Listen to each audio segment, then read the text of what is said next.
आशा आणि गटप्रवर्तकांच्या मागण्यासंबंधी एक निश्चित भूमिका ठरवावी लागेल. काही मुद्दे नक्की केले पाहिजेत. उदाहरणार्थ, आशा या महिला आहेत आणि भारतामध्ये ही पुरुष सत्ताक पद्धत आहे. स्त्रियांचं शोषण होतं. सुप्रीम कोर्टाने जानेवारी 2025 मध्ये असा आदेश केलेला आहे की संपूर्ण देशामध्ये ज्या ठिकाणी 10 पेक्षा जास्त महिला काम करत असतील त्या ठिकाणी पॉश कायद्याखाली कमिट्या तयार करण्यात याव्यात. महाराष्ट्रामध्ये याबद्दल फक्त घोषणा झाली आणि प्रत्यक्षामध्ये ज्या कमिट्या तयार केलेल्या आहेत त्याला पॉशचा सर्व आशय देण्याऐवजी महिला अन्याय निवारण समिती अशा समित्या सगळीकडे स्थापन झालेल्या आहेत आणि हे तपासून पाहणं आवश्यक आहे. पहिली बाब ही आहे की आशा आणि गटप्रवर्तक महिला अन्याय विरोधी या ज्या दक्षता कमिट्या आहेत म्हणा किंवा महिला कमिट्या ज्या आहेत त्या साधनाचा वापर केला पाहिजे. त्या कमिटीमध्ये प्रश्न उपस्थित केले पाहिजेत आणि सर्व पद्धतीचे प्रश्न उपस्थित केले पाहिजेत. दुसरं असं आहे की सतत असं लक्षात ठेवायला हवं, सगळंच काही मोर्चानी मागण्या मान्य होत नाही. सगळंच काही संघटनेच्या निवेदनावर असलेल्या मागण्या लिहिल्या म्हणजे मान्य होतात असं नाही.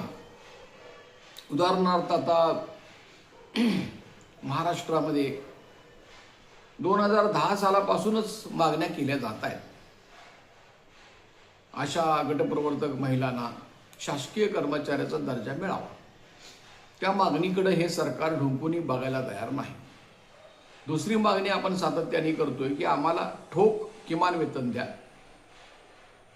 किंवा टाइम रेटेड किमान वेतन द्या. याबद्दल सुद्धा ते विचार करायला तयार नाही. तिसरं आपण असं म्हणतोय की तुम्ही आशा आणि गटप्रवर्तकांना पेन्शन द्या निवृत्तीनंतर, त्याचाही विचार केला जात नाही. प्रॉव्हिडंट फंड योजना लागू केली जात नाही. ESIC योजना लागू केली जात नाही आणि ग्रॅज्युटी दिली जात नाही. आता या प्रश्नाबद्दल निवेदनामध्ये जरी मागण्या असल्या तरी त्याच्याबद्दल सरकार काहीही करायला तयार नाही. जे काही झालेलं आहे ते काय झालेलं आहे की मानधनवाढ झालेली आहे आणि ती प्रत्येक संपाच्या वेळेला संपताना सरकारनं घोषित केलेली आहे. सरासरी आज भारतामध्ये सर्व राज्यांमध्ये जे आशा आणि गटप्रवर्तकांना प्रत्यक्षात रकमेच्या रूपात जो मोबदला मिळतो त्याच्याबरोबर महाराष्ट्र सरकार आहे किंवा महाराष्ट्र राज्य आहे. देशातल्या कुठल्याही राज्यापेक्षा कमी नाही असं आज मोबदला अशा महिलांना मिळतो. गटप्रवर्तक महिलांच्या बाबतीमध्ये तर प्रवास भत्ता त्यांचा धरून 20,000पेक्षाही जास्त रक्कम सध्या मिळते. एवढी रक्कम राज्यातल्या इतर कोणत्याही राज्यामध्ये इतकी रक्कम आज गटप्रवर्तकांना मिळत नाही असं आमच्या माहितीनुसार तरी दिसतं. तिसरं असं आहे की या ज्या मागण्या आहेत म्हणजे याचा अर्थ काय, युनियनच्या निवेदनावर मागण्या मांडल्या, काहीच किंमत नाही त्याला. आणि जर त्या मागण्या मंजूर होत नसतील तर संघटनेने तर कशाला त्या पटावर ठेवलेल्या आहेत असा प्रश्न तयार होतो. आणि मग एक मोर्चापासून ते दुसऱ्या मोर्चापर्यंत निवेदनातल्या मागण्या निवेदनातच राहतात आणि मधल्या काळामध्ये सुरू होते ती ससे होलपट सुरू होते, पठाणगिरी चालू होते आणि मग वर्गणी द्या, फंड द्या, राहिलेला फंड द्या, राहिलेली वर्गणी द्या, ह्याचा ससेमारा सुरू होतो. दुसरं काहीही काम केलं जात नाही. खरं म्हणजे कामगार संघटनेचं काम जे आहे ते संपापेक्षा संप नसलेल्या काळात केलेल्या कामाला खूप महत्त्व आहे. असं या भारतामध्ये अनेक संघटनांनी यापूर्वी केलेलं आहे. बऱ्याच संघटनांनी केलेलं आहे. 1974 साली रेल्वे कामगारांचा संप झाला, तो चिरडला गेला, पण त्याच्यानंतर त्या संघटनेने अत्यंत कौशल्याने आपल्या मागण्या पुढच्या काळामध्ये संप न करता सुद्धा मिळवून घेतल्या. आपण सुद्धा एक कोविडच्या नजीकच्या काळामध्ये एकदा संप न करता आपल्याला चर्चा करून वाढ मिळालेली आहे. तर मुद्दा असा आहे की यामध्ये स्वतः आशाने काय करायचं, गटप्रवर्तकांनी काय करायचं, संघटना काय करू शकते, काय करू शकत नाही. संघटनेने नुसता स्वतःच्या संघटनेचा घोष केला म्हणजे मागण्या मान्य झाल्या असं होत नाही. निरीक्षण करायला पाहिजे आशाने की संघटनेने काय काय मागण्या यापूर्वी केलेल्या होत्या, त्या मागण्यांचं काय झालं. तर हे एकदा सगळं लक्षात घेतलं पाहिजे. कारण काय आहे की या मागण्यासंबंधी आशांची स्वतःची जबाबदारी त्यांनी ओळखायला पाहिजे. त्या महिला आहेत, त्यांच्या आरोग्याचे सुद्धा प्रश्न आहेत आणि आज त्यांना मिळणारं वेतन कमी आहे पैशाच्या स्वरूपामधलं. खरं म्हणजे आज ते जेवढं काम करतात तेवढं काम करायसाठी त्यांना ठोक महिन्याला 30,000 रुपये वेतन मोबदला मिळाला पाहिजे. तो मिळत नाही. कारण काय, सरकारने जाणीवपूर्वक ते पीस रेटवर सगळं ठेवलेलं आहे. टाईम रेट द्यायला तयार नाही. त्यांचे सुपरवायझर आहेत ते टाईम रेट घेतात. राष्ट्रीय आरोग्य अभियानामध्ये 5 लाख 7 लाख 8 लाख इतकं महिन्याला पगार मिळतो आणि तो फक्त महिन्यातले 20 दिवस काम करून मिळतो. आणि इकडं मात्र हेच झारीतील शुक्राचार्य कामावर आधारित मोबदला ठरवताना एका कामाला 5-5 रुपये ठरवायचा उद्योग करतात. तर हे जे आहे टाईम रेटमधला आणि पीस रेटमधला फरक एक शोषण आहे. म्हणजे तुम्हाला कामावर आधारित मोबदला देणं म्हणजे एक प्रकारचं शोषण आहे. 2018 सालापासून भारत सरकारने देशातल्या आशा आणि गटप्रवर्तकांना अजिबात वाढ केलेली नाही.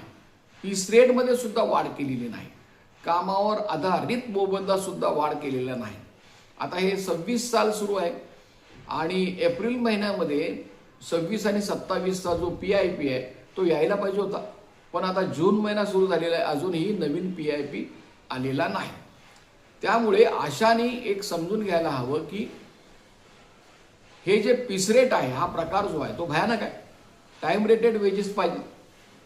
काही वेळेला रेंज नसते, पावसाळा असतो, उन्हाळा असतो, थंडी असते, प्रत्येक सीझनमध्ये काही अडथळे येतात. कसली साधनांची सोय नाही, मोबाईल सुद्धा दिलेला नाही.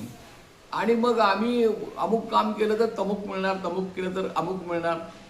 आणि मग हे नवीन जे काही 10,000 रुपये केलेले आहेत ते सुद्धा त्यांनी कामावर आधारित सगळं जोडून ठेवलेलं आहे. तर हे एक शोषण आहे, लक्षात घ्या. आणि ते आपण समजून घेतलं पाहिजे. आता ह्यातल्या सरकारच्या काही घोषणा ज्या आहेत त्या पूर्ण झालेल्या नाहीत. आमची अशी मागणी होती की आशा किती काम करतात हे मोजा ना, एकदा त्याचा अभ्यास करा. अशी चर्चा झाली होती की यशवंतराव चव्हाण संस्थेमार्फत त्याचा मागोवा घ्यायचा. अजूनही तो घेतलेला नाही. वरून भराभर त्या ठिकाणी जबाबदाऱ्या टाकतात आणि वरनं आलेल्या आदेशाचं आव आणून काय वाटेल ते कामं सांगायचे उद्योग सुरू आहे. तर हे खरं म्हणजे आशानी स्वतःच्या पातळीवर, व्यक्तिगत पातळीवर सुद्धा संघर्ष केल्याशिवाय चालणार नाही. म्हणून हा जो पॉश कायदा आहे, प्रिव्हेन्शन अगेन्स्ट सेक्शुअल हॅरॅसमेंट, हा कायदा तेवढ्यापुरतं मर्यादित नाही. या कायद्यामध्ये असं नमूद आहे की सक्तीनं काम सांगणं हे सुद्धा शोषण आहे. या कायद्याखाली गुन्हा आहे. कामावरून काढून टाकण्याची धमकी देणं हा सुद्धा गुन्हा आहे. केलेल्या कामाचा पगार योग्य न देणं हा सुद्धा गुन्हा आहे. आता तर हे वेतन चिठ्ठीच देत नाही. त्यांची जबाबदारी आहे वेतन चिठ्ठी देण्याची. समजा जरी 6 महिन्याचं मानधन जरी तटलेलं असलं तर त्यांच्याकडे वेतन चिठ्ठी तयार पाहिजे होती ना. तुम्ही जे दिलं आहे त्याच्यामध्ये ते सांगून त्याला द्यायला पाहिजे. पण त्याच्याबद्दल सुद्धा अजून हिशोब पूर्ण झाला नाही वगैरे कारणं सांगून ते दिलं जात नाही. याचा अर्थ काय आहे, म्हणजे आशांना समजूच नाही त्यांनी काय काम केले आणि काम नाही, काय काम केलं नाही. समजा नजर चुकीने जर एखाद्या केलेल्या कामाचा मोबदला मिळाला नसेल तर तो समजूच शकणार नाही आशांना, ही स्थिती आहे. त्यामुळे की व्यक्तिगत आशाने सुद्धा लक्ष द्यायला हवं आणि ह्या व्यक्तिगत सर्व काम मोजण्याचा सुद्धा प्रयत्न केला पाहिजे. सातत्याने त्यांना ईमेल करून निवेदनं देऊन सांगितलं पाहिजे की तुमच्या ऑनलाईन कामातल्या ज्या तक्रारी आहेत ह्या तक्रारी तुमच्यापुरतं राहतात किंवा तुम्ही वैतागून संघटनेला सांगता असं आहे तसं आहे, परंतु तेच तुम्ही ज्यांना हे तक्रारी दुरुस्त करण्याचे अधिकार आहेत त्यांच्यापर्यंत जात नाही. त्यामुळे त्यांना काय चाललेलं आहे खाली हे समजत नाही. तर हा प्रश्न आहे. गटप्रवर्तकाच्या बद्दल सुद्धा त्यांचं सुद्धा कामावर आधारित ठरवण्याचा प्रयत्न केलेला आहे, पण त्यांच्याबद्दल सगळ्यात मोठा अन्याय असा आहे की त्यांना कामाचा आदेश आजपर्यंत 2005 सालापासून कंत्राटी कर्मचारी म्हणून मिळालेला आहे. पण हे सरकार एवढं बेईमान आहे की मागील 20 वर्षामध्ये कधीही गटप्रवर्तक या कंत्राटी आहेत हे मान्य करायला तयार नाहीत. कंत्राटी कर्मचाऱ्यांचे हक्क त्यांना अजूनही ते देत नाहीत. त्यामुळे एक समजून घ्यायला हवं की काही जण थापा मारतात, काही अतिसंधी साधू पुढारी आहेत आणि मीच केलं असा त्यांचा नेहमीचा आविर्भाव असतो. माझ्याशिवाय कोणी शाना नाही आणि आमचंच तेवढं खरं. हा जो प्रकार आहे तो गांभीर्याने घेतला पाहिजे. ही एक कामगार चळवळीबरोबरची बेईमानी आहे.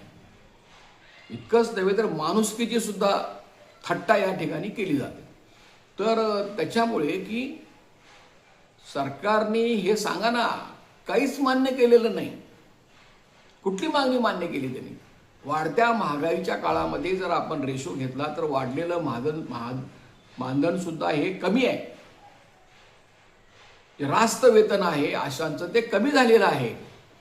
प्रत्यक्षामध्ये महागाईचा जो वेग आहे त्या वेगाच्या प्रमाणात मानधन वाढलेलं नाही. तर हा मुद्दा आहे. त्यामुळं ते काय मिळालेलं आहे असं आपल्याला असं म्हणता येणार नाही. त्यामुळे आशांनी याबद्दलचे हस्तक्षेप केले पाहिजेत आणि समजून घेतलं पाहिजे.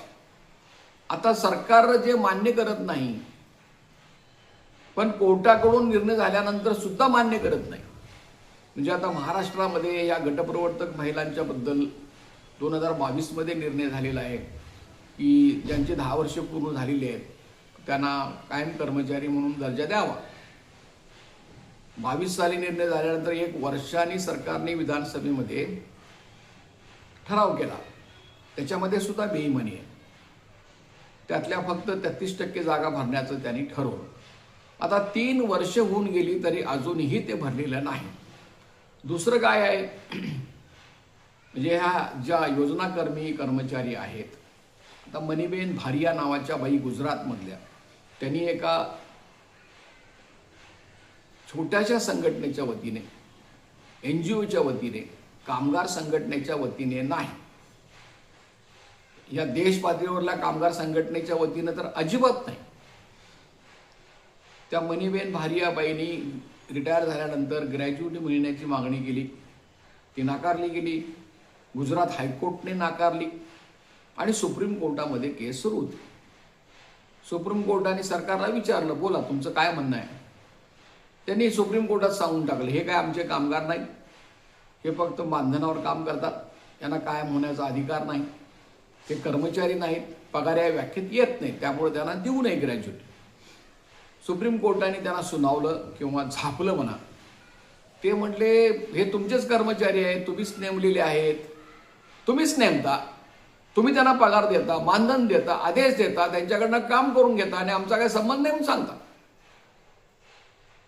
तर त्यांनी सांगितलं, हे कर्मचारी व्याख्येत येतात, मानधनाबद्दल तुम्हीच नियमित त्यांना मानधन देता, हा पगाराचाच भाग आहे असंही त्यांनी सांगितलं आणि ग्रॅज्युटीचा निर्णय झाला. आता एका योजनेमध्ये आरोग्यविषयक कामाच्या अंगणवाडी काय, आशा काय, गटप्रवर्तक काय, सगळ्यासाठीच हा लागू आहे. परंतु त्याची अंमलबजावणी अजूनही महाराष्ट्रामध्ये झालेली नाही. अजूनही झालेली नाही. 4 वर्ष होऊन गेलेली आहे आणि पेन्शन अजूनही देत नाहीत. आता एक 8 दिवसापूर्वी पेन्शनबद्दलचा कायदा झालेला आहे की जे कंत्राटी तात्पुरते कर्मचारी आहेत त्यांना पेन्शन द्यायला पाहिजे, पण त्याची अंमलबजावणी अजिबात होत नाही. त्यामुळे अशा महिलांनी स्वतः त्यांच्यावर जो अन्याय होतो, मग सक्तीच्या कामाचा असो, ऑनलाईन कामाचा असो, त्यांनी तक्रारी केल्या पाहिजे. आमच्याकडेही तक्रारी पाठवून द्या. त्यांनी त्यांच्या प्राथमिक आरोग्य केंद्रामध्ये असलेली तक्रार निवारण महिलांची जी समिती आहे त्यांच्याकडे तक्रारी केल्या पाहिजे. त्या निवृत्त झालेल्या अशा गटप्रवर्तक असतील, त्यांनी कोर्टामध्ये ग्रॅज्युटी मिळण्याचा अर्ज केला पाहिजे. त्यांनी सातत्याने कोर्टामध्ये मागणी केली पाहिजे की प्रॉव्हिडंट फंड मिळाला पाहिजे, ESIC लागू झाली पाहिजे. आणि हे जे आहे ते काम जे आहे ते संघटनेच्या पलीकडचं आहे. कामगार संघटनांच्या आवाक्यामध्ये ही बाब नाही. ही बाब आहे तुम्ही स्वतः ते आग्रह धरण्याची बाब आहे. न्यायालयीन कामकाजाचा उपयोग करण्याचा भाग आहे. एकाच वेळेला आपण रस्त्यावरची लढाई आणि न्यायालयातली लढाई याची सांगड घालत जायला पाहिजे. तर हे सगळं असल्यामुळं तुम्ही तुमच्यासाठी म्हणून काम करणाऱ्याच्या विविध संघटना आहेत आणि नेमकं काम करणाऱ्या संघटना आहेत, त्यांना तुम्ही ओळखलं पाहिजे. तुमच्या स्वातंत्र्याचा भाग आहे की तुम्ही कुठल्या संघटनेचं सभासद व्हायचं. कुठल्याही संघटनेची अशी दादागिरी असू शकत नाही की तुम्ही आमच्याच संघटनेचा सभासद व्हायला पाहिजे. अशी दादागिरी म्हणजे ते डॉक्टर बाबासाहेब आंबेडकरांच्या घटनेची चेष्टाच करतात असा त्याचा दुसरा अर्थ होतो. त्यामुळे तुम्ही कोणत्याही संघटनेचे सभासद होऊ शकता. इतकंच नव्हे तर तुम्ही कितीही संघटनांचे सभासद होऊ शकता. समजा तुमचं एक स्थानिक काम करण्यासाठी एक संघटना आहे आणि एक कायदेशीर हक्कासाठी लढणारी संघटना आहे, तुम्ही सभासद होऊ शकता. त्याला फंड देऊ शकता, न्यायालयीन कामकाजासाठी लढाईसाठी तुम्ही मदत करू शकता. तर आता हे जे आहे, जेवढ्या निवृत्त झालेल्या अशा गटप्रवर्तक असतील त्यांनी ग्रॅज्युटीची मागणी केली पाहिजे. तुम्ही त्यांना आमच्याशी संपर्क करायला सांगा, आम्ही त्यांचे अर्ज तयार करून देऊ. मागणी ही जोरात धरली पाहिजे की तुम्हाला ठोस मानधन मिळालं पाहिजे 30,000पर्यंत. मागणी ही केली पाहिजे की किमान वेतन मिळालं पाहिजे. मागणी ही करायला पाहिजे की आम्हाला तुम्ही कामावर आधारित नाही, वेळेवर आधारित मानधन द्या. आम्ही 8 तास काम केलं की आमचं मानधन लागू झालं. आम्हाला सुट्ट्या मिळाल्या पाहिजेत. बाळंतपणाची रजा 6 महिन्याची मिळाली पाहिजे. आणि हे जे सगळे हक्क उरलेले जे आहेत त्याच्यासाठी खऱ्या अर्थाने तुम्ही संघर्ष केला पाहिजे. आणि ते करता आमची जी संघटना कार्यरत आहे, आज आमची न्यायालयामध्ये गटप्रवर्तकांची स्वतंत्र केस सुरू आहे. शासकीय कर्मचाऱ्यांना दर्जा मिळण्यासाठी अशा आणि गटप्रवर्तकांची मिळून आम्ही 2018 सालच्या दरम्यान एक केस केलेली आहे, ती आजही चालू आहे. आणि हे बाकीचे जे आम्ही प्रयत्न करतो आहोत ते तुम्हाला सगळ्यांना माहिती आहे. तर आता वर्षाला 200 रुपये वर्गणी देणे हे काय फारसं अवघड बाब नाही. तर तुम्ही वर्गणी जी आहे किंवा तुम्हाला जेवढा शक्य असेल तेवढा फंड तुम्ही गुगल पे, फोनपेद्वारे पाठवू शकता. आमची युनियन रजिस्टर आहे, राज्यव्यापी आहे. आमचं बँकेमध्ये युनियनचं खातं आहे, आमचे ऑडिट रिपोर्ट्स आहेत. त्यामुळे तुम्ही वर्गणी द्याल अशी आमची अपेक्षा आहे. तर ती मोहीम आपण राबवावी आणि संघटनेस वर्गणी पाठवून द्यावी. माझा मोबाईल क्रमांक आहे 9960499366. जनरल सेक्रेटरी सुमन पुजारी यांचा मोबाईल क्रमांक आहे 8087122839. या दोनपैकी कुठल्याही मोबाईल क्रमांकावर तुम्ही वर्गणी फंड्स पाठवून द्या. ही संघटना तुम्ही जिवंत ठेवा. खऱ्या अर्थाने लढणारी संघटना जर कोमजून गेली तर आपले हक्क मांडण्यासाठी कोणी शिल्लक राहणार नाही. तर हे तुमचंसुद्धा कर्तव्य आहे की स्वतःच्या संघटना जिवंत ठेवल्या पाहिजेत, मजबूत केल्या पाहिजेत, ताकदवान बनवल्या पाहिजेत. तर हे सगळं विचारात घ्या. हे जे यूट्यूब चॅनल आहे ते अशा गटप्रवर्तक, बांधकाम कामगारांच्या सारख्या असंघटित उद्योगातील कामगारांच्यासाठी चालवलं जातं. तर तुम्ही हे विनामूल्य असल्यामुळे सबस्क्राईब करा, लाईक करा, फॉरवर्ड करा एवढी विनंती करून मी आजचं माझं जे विवेचन आहे ते पूर्ण करीत आहे. धन्यवाद.